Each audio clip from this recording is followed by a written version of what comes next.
Hi, and welcome to Fistula Fun Fridays and sometimes Complex Wounds. My name is Marianne Obst, and I am the Complex Abdomen Specialist at Regents Hospital, which is a level 1 trauma center in St. Paul, Minnesota. And we're doing a series of what I like to call how I do that. And today's focus is fistulas that sit on the side of a wound, sometimes under the side of the wound, sometimes right at the side of the wound, so it can just give you a lot of trouble. So we'll go through this step by step. First, I'm going to do a little PowerPoint that shows you a couple of my patients, and then we're going to actually put together the devices in a tray so you can see step by step how to do it. Remember to hit the subscribe button if you want to be part of our Fistula Fun tribe. Also, for more information, you can go to complexwounds.com. It's our new website, and you can put in questions or technique tips. Sidewall fistulas are probably some of the most frustrating fistulas that we have to work with. And if they're truly under the side of the wall of the tissue, if you can talk your surgeon into taking down that soft tissue so that you can expose that fistula, that's probably the best case scenario. And we're going to have another video talking about what we call RISP, which is revising the soft tissue, isolating the fistula, skin grafting, and pouching. And so we're not going to talk about this today. We're going to talk about the patients that you don't have the option to take down soft tissue. And so how do you deal with them? And so here is one of my favorite patients, and he has a little cute fistula right there with no stoma, obviously, and then another cute fistula down here. And so we used the wound crown on the bigger one that was a little bit more stomatized, and then the funnel on the one that's very flush. This is the patient that we're going to do step by step. Here's another fistula patient that has this little fistula underneath the wound edge, and it's just another example of when you would use the fistula funnel. Here's our little tray that's simulating that patient that you just saw. And so we chose the wound crown, and this is what it looks like before you trim it, right? It's got flanges all the way around. It's got this dome at the top, and you have to cut the dome off to get the effluent to come out the middle. And then the fistula funnel, which is like a 3-tiered funnel that's very smooshy, which is kind of nice. It's really easy to work with. And we're going to cut it at this point so that we can put it into the tray. So the first thing I do when I'm going to have a patient like this that's kind of tricky is that you have to figure out where the fistulas are on the foam, which sounds like it should be super easy, but sometimes it's just not. So what I do is I put the foam over the patient's wound, and then I squeeze my finger where the fistula is, and that's how I cut it, right? So like if this wasn't cut, I'd be holding onto it right here, and then I'd start cutting around. And then you put it in and you take a look, and you put it in and take a look, and that's how you cut the foam. And sometimes that's a tricky part. You always have to leave a little bit of foam on the outside. It doesn't have to be super thick, but you have to have something to go all the way around the device. Now trimming the device. And you can see I trimmed away the bulb, and I also trimmed away this flange. I think it's easier to see on here, as you can see. So I can snug it right up to the edge of where this fistula is. And then the funnel, I did the same thing. I cut this flange off like that, and then I cut it on the skirt, as in some of our previous videos kind of have gone through how to use a funnel, so that when I go around the fistula, I can land it right like that. But the biggest tip that I have is that this top flange has to be on the patient's skin edge. And the reason that is because you're going to take some hydrocolloid, and you're going to put it right next to where the fistula is, right? And this is how you're going to get that top flange to sit down nicely for you. You would clear drape all the way around first. If you're picture framing, you picture frame first and then do this second.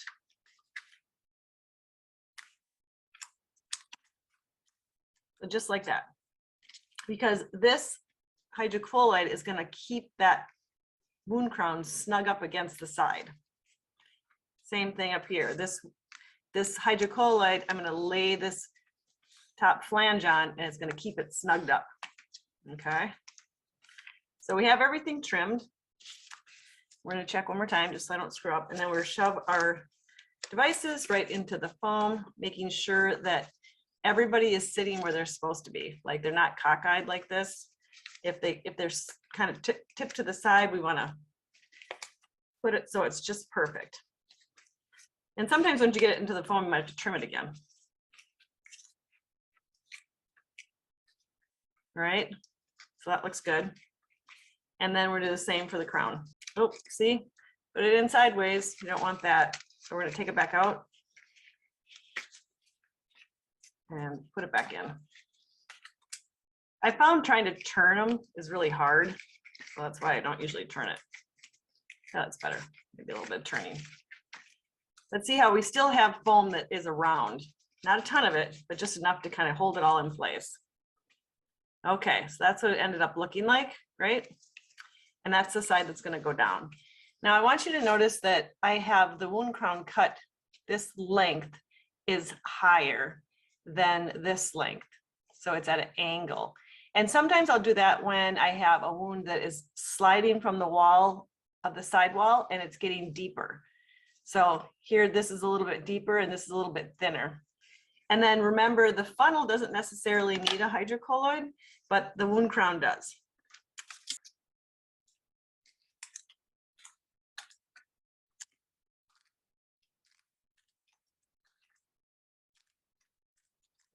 Just like that. But let's pretend like you wanted to put one on this guy.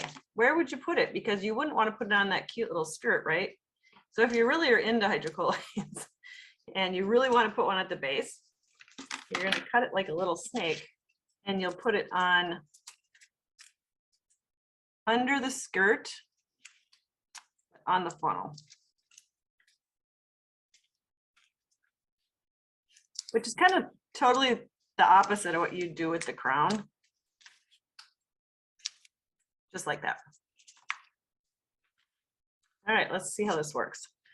So line it up with our cute little fistulas. There they are. I didn't really go through like prepping the skin or anything like that. That's in some of our previous videos. But mostly I want you to see how the flange lands on the hydrocolloid. That's the most important thing. Just like that, because it's going to stick it.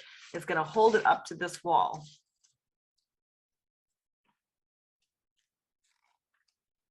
Then you're just going to set your drape down nicely, just like that, making sure that the hydrocolloid is underneath the flange of that isolation device. Because as you deploy the negative pressure, it'll pull it in so that it can't slip away from the edge of the wall. You really hope that there's not a whole bunch of effluent coming out because it's very nerve-wracking. So I always try and give my patients like some tincture of opium and I take away their food and drink for a couple hours before I do this kind of a change. It really does help to make me more successful. And then we're just going to trim this away from the inside. Make sure you're careful you don't poke their bowel because it can become a bloody mess. And the funnel, we're going to go right on the inside too.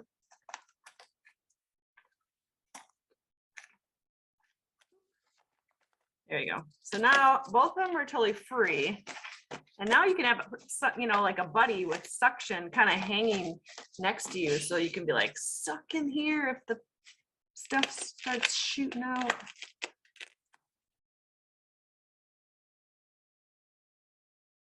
Okay, here we go. So let's say of course it's a tray, so this is really way easier, but let's say we did this and when we went down, this device slid out more.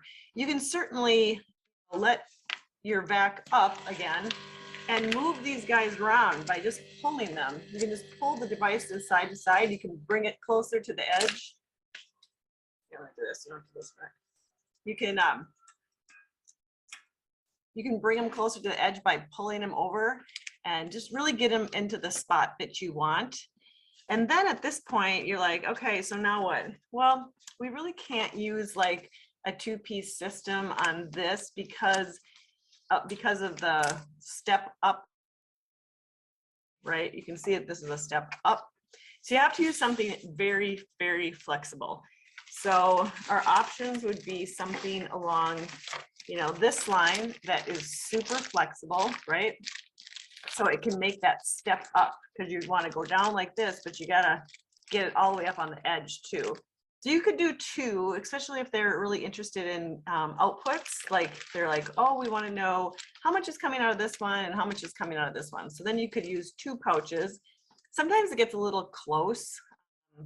And so if that's the case, you can always, you know, you could do two pouches like this, right? Two pouches next to each other.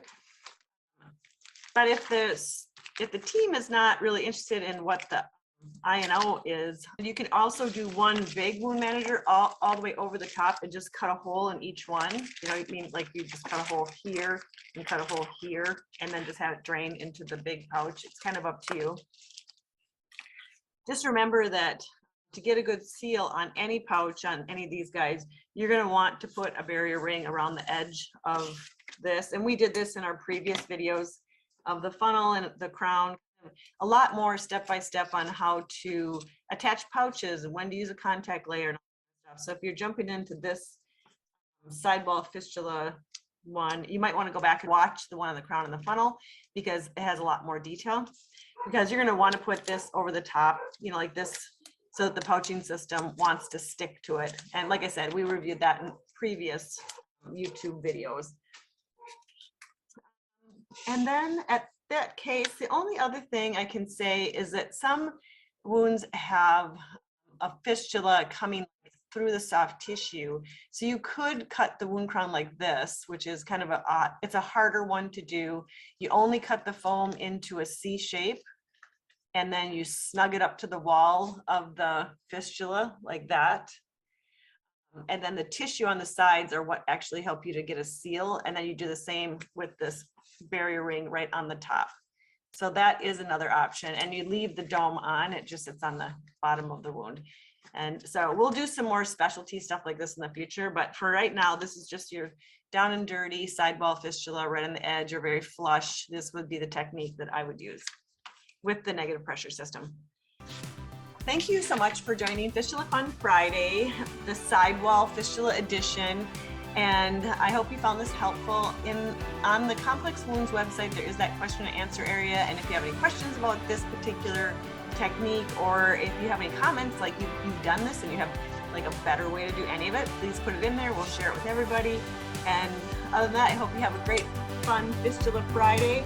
And we'll see you on the next